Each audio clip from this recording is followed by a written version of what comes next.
the head coach of the number 8 team in the nation. Sark, what pleased you most from the first game? Well, that we were able to accomplish really what we wanted to accomplish going into the game. We wanted to play a lot of people. We wanted to play our young people early in the game. We didn't want to wait, and I think we accomplished that for the most part. When you start thinking about 13 true freshmen making their debut Saturday night, 23 total players making their debut in the ball game for the Trojans, which to me, we've been talking about depth all offseason, and now we finally have depth. Well, it's one thing to have depth, it's another to use it. And I thought we used it and executed it in all 3 phases of our team Saturday night. And so that was probably the biggest thing. Outside of the score, that was probably the biggest thing that pleased me in the game. Sark, we talked about this a little bit on Saturday night after the game. The thing that impressed me the most was, along with playing all those players, the continuity on defense. There was never a time that there was 10 guys on the field, never a time there was 12. The guys seemed to know their responsibilities, and it didn't seem like what you would expect is when different guys start playing next to you, you'd expect people to be finger pointing or, hey, get here or move guys there. There wasn't a lot of that. Why? What do you attribute to that? Well, I think it's a credit to our coaches. They really have the guys well prepared. And going into the first game, JJ, that's one of the things. Defensively, alignment and assignment, right? Get lined up, especially against a no-huddle team who gave us a myriad of formations and unbalanced formations and whatnot. Offensively, the pre-snap penalties, the false starts, illegal formations, we had none of those. We had 1 false start on Chad Wheeler. So those things normally, first game stuff, we really didn't have. We had 3 total penalties in the ball game. The false start on Chad, the roughing the quarterback after the interception on Antoine, and then the delay game on the punt team. So all in all, a pretty clean game for us just going into week 1. And the alignment assignment, as you touched on defense, I thought was very impressive. And that's pretty amazing because, as you said, you played 13 true freshmen. So, just the fact that they were playing clean, let alone not making that many mistakes, at least it stood out to us. Which of that group really stood out to you when you review the film? Well, it's hard to just nail one group, but I think the 3 running backs all showed us a little something different in that game of the 3 freshmen. You look at Dominic Davis, I think he touched the ball 3 times. 2 of them were explosive plays in the passing game. The wheel route on the double pass, then the ball in the flat, he makes people miss and gains about 40 yards up the far sideline. We saw what Rojo could do with the long touchdown run there. And then we saw Ced Ware there in the 4th quarter with a really impressive, just showing you his hard-nosed running style and then punching it in for the touchdown. So I think all of us, people got a glimpse of what we've been seeing here for the last month of their style of running, and they're all different, and they're all going to help us along the way. Yeah, that's what I was going to say, and I think you said this today is a small sample size, but they still really sort of showed their identity. You got the home run hitter in Jones, and then, boy, Dominic Davis reminds anyone of Darren Sproles and the kind of ways that you use him, and it's just what he looks like, and then Ware with that hard running. They really were who they are, and I think that's what point that you made today. They weren't shy in the moment. They let their personalities come through. We really did, and that's something we were preaching to our freshmen all the way through, up until in the locker room right before kickoff. Do what you do. Just be you, do what you do. Don't try to do more. It's football. At the end of the day, you're going to come down the tunnel. You're going to have goosebumps. You're going to be excited. There's going to be a bunch of people in the stands. You're going to have on a different uniform. But when the ball snapped, be who you are, do what you do, and don't try to do more. And I thought those 3 guys really did that. When they got the ball in their hands, they played the way they play the game of football, the way they've been playing it their entire lives. I'll go against the grain. My position is the linebacker spot. Cameron Smith, Port Augustine, Ray Maualuga, Osa Messina. Those guys, to me, especially from linebackers, because that's when you get the false reads and the missed assignments and all that kind of stuff. Talk about that group, because I was impressed with that. Really good group. Cam Smith making starting as a true freshman. What just a cool story just in general. First true freshman start, I think, since Willie McGinnis at linebacker. Looks like McGinnis. And had a really good game. He only played, I think he played 42 plays in the ball game, had 7 tackles, had a pass breakup, almost intercepted a ball, which he's been doing all camp long and all spring ball long. Osa Messina had a really good game. He kind of really came out of his shell, was active, tackled really well, heads-up play to pick up the fumble on the backwards pass to score the touchdown. And Port Augustine, a little bit of a position change from what he played in high school, but as the game went on, he got better and better and better. And you see his physicality. And all 3 of those guys are big dudes, man. They're big, physical guys. And so I think our future is very bright at that position. And you pointed this out after the game. It wasn't just the true freshmen making their debuts. It was some guys that had a whole year off, got to knock the rust off a little bit. We're going to talk to one of those guys, Trey Madden, here. And I think you said the other day that, hey, people forget that he's got a burst, too. He showed that burst in a 61-yard touchdown run. Sure did. It was a heck of a run. Really well blocked by our guys up front. I love the effort by our offensive line on that play especially. Trey made a beautiful cut on the safety, and then you saw that burst to extend the play to go the distance. But it's great to have Trey back. I think everybody really felt for him last year. He had a great spring. He was having a really good camp, and then he injured his toe, and we were hopeful to get him back all year long, and we just never did.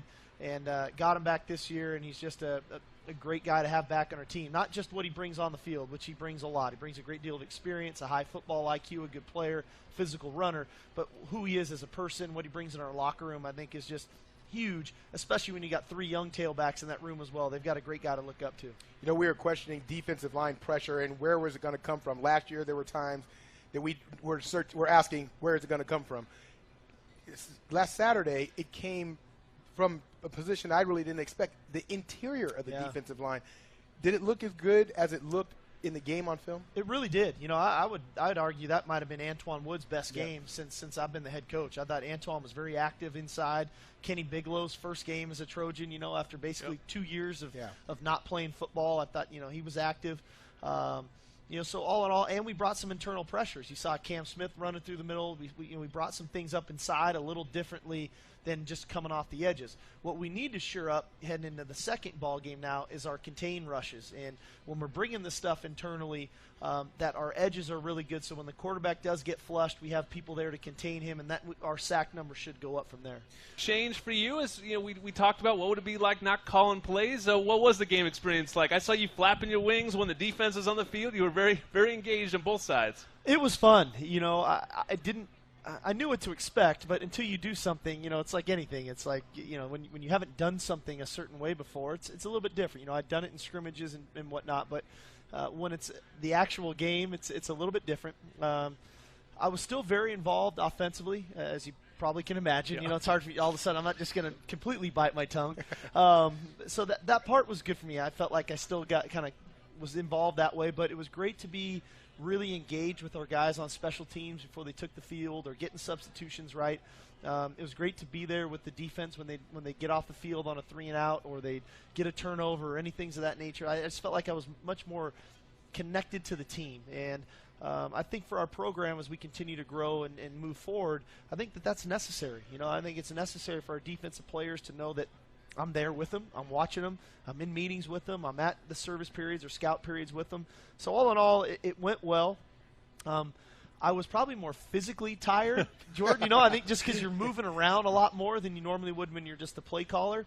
But I was joking with Clay. I said, you were exhausted after the game, weren't you? He goes, I was, Coach. Because mentally, when you're calling plays, especially in this offense, when it's every 15 seconds, it can wear you out mentally. And so a little bit different fatigue, but when the game was done, especially when you get home at about 1:30 in the morning. But it was a good experience for me. Talk about tempo, because that's another thing that goes along with the offense. And I know that the goal is 120, 110, 100 plays. It wasn't that way. Was there anything that changed the tempo, or how did you feel about how the tempo went? Yeah, I think we can be a lot better. Again, we're going through a little bit of the growing pains when a different guy calling the plays, the signaling, the communication's a little bit different. And I thought we tried to be perfect. And when you run this style of offense, it's different than the traditional pro style huddle up, change personnel groupings, shift, motion, and audible, and all the kill and all that kind of stuff. In this offense, you're calling your stuff, and you're counting on the players to understand the coverages. You're counting on the quarterback to recognize the proper reads based on the coverage and get the ball out of his hands and all those things. So if that's what it is, we need to pick it up. And we need to pick it up from the sidelines. We need to pick it up at the line of scrimmage. We need to get lined up. We need to snap the ball. So 63 plays the other night, that's not ideal for us. That's a number that's way too low for us. We need to get that thing up into the 80s. So we have to push the tempo. It's like anything. A basketball team that wants to push the tempo, to do it, you actually have to push the tempo. You can't keep talking about it. So hopefully we can do that this Saturday. On the other side, I liked the tempo defensively. It just seemed like an aggressive group. It just seemed like you were flying around. How much of that was your platoon system? What did you think of game one in your new defensive substitution philosophy? Well, I think it helped quite a bit. Jordan, I thought that you're going. I think in the back of your mind as a player, I'm on the field, there's no need to save myself. I know I can go as hard as I can go for the next 3 or 4 plays, whatever's designated, and then I get my rest. so that I'm not having to save myself thinking, okay, I've got 85 plays to go. In the fourth quarter, in a 2-minute drill, I want to make sure I have something left in the tank. These guys know they're going to get their rest, and so let it go. I'm going to run to the football. I'm going to put my hat on somebody, and I thought that showed the other night. I thought we were really flying around. I agree with you. I thought we knocked a lot of people on the ground, and that's the essence of football. You have to put people on the ground, and I thought our defense did that. Now, how much does that also play into the competition of your players? I made a note of it the other night, is that it's one thing to rotate, but also the guys coming in and playing your same spot, and if you don't handle your rotation, then you might be out of the rotation. How much does that help you for a coach? I think you're dead on, JJ. I mean, we played 9 defensive linemen the other night for 3 positions, and they're all playing good football for us. Now you add Claude Pell onto that. That's 10 guys for 3 positions. So they know if they're not getting it done, we can sub. Right. And you look at the rush position: Scott Felix, Jabari Ruffin, Porter Gustin, all play in that spot. Those are 3 quality players that, as they're rolling through, man, you got to show effort, and you got to play with amazing effort, or the other guys, he's slobbering at the mouth, ready to get his butt out there and go do his thing as well. Scary thing for your opponents is you're getting even deeper and healthier, it seems. So knock on wood, seems like you avoided something terrible with Adoree Jackson. I think the whole Coliseum cringed at one time there, but it sounds like you're coming through with him okay. Maybe you get Justin Davis back, maybe you get Claude Pallone back. Seeing some big injuries, around the nation. Obviously, you see it every time you have a football weekend, but you guys maybe even getting better. I think so. I think we will. I think we'll get Justin back this week. I think we'll get Claude back. I think Lamar Dawson's probably about another week out. Looks like Steven's going to be fine. Steven Mitchell. Looks Dory's going to be fine. We have our bumps and bruises. That's football. That's the nature of our game. And it's unfortunate that other schools had to have those injuries, but it's part of the game, and that's why you have to recruit. That's why you have to be really strategic in your recruiting, that you have enough depth at every position to endure that. And I think a classic one is a year ago with Ohio State, that they were able to endure 2 quarterback injuries and still go win a national championship because they had recruited properly at that position. So as you assess this whole thing, as we do every week in recruiting, and you're trying to map it all out right, and you're looking at graduating classes and what you need to bring in, all those things, I think we're in a good place as a program right now for the most part, just that I think we can endure some injury. Not that I want any, but I think we can endure it if, knock on wood, if something does happen to us. Talk about offensive line a little bit. A lot of that you can't evaluate till you watch it on film. And I know now you've had a chance to watch on film. We talked about it, the night of the game, that there was 5 sacks. Was it a concern? But now that you've watched it, is it a concern? There's a variety of things happen to make 5 sacks occur. I think one, fundamentally technique-wise, we had a couple guys not use great technique every play, and they got beat. That happens. I think Cody held on to the ball a couple times, and maybe he had an opportunity to throw it away. Could have helped ourselves there. And we blew a protection at the running back position that potentially could help us. So all in all, as an offensive line, you're going to take the heat. You give up 5 sacks, you get it. It's like the quarterback. I mean, sometimes you get more credit than you deserve. Sometimes you get more blame than you deserve. But, 5 sacks is not what we want. I can promise you that. So we need to clean it up as a group, as a unit. And then as an offensive line, there's things to improve upon. I liked our run game. Cody had minus 35 yards rushing in that game. You give up 5 sacks, minus 35 yards. If you eliminate Cody, our running backs rushed, I think, 26 times for 220-something yards, at over 8 yards a carry. So that's really good. I mean, geez, if we can do that every week, we are cooking. So we just have to minimize the sacks. We got to get Cody to throw it away a little bit sooner. We got to get the offensive line to use better technique, and we got to make sure our schemes are sound regardless of what we see, especially in a first game. We got defenses in that game from the opening snap of the game that we didn't even practice for a month. So we had to make really good adjustments on the sidelines. It was a great test for us.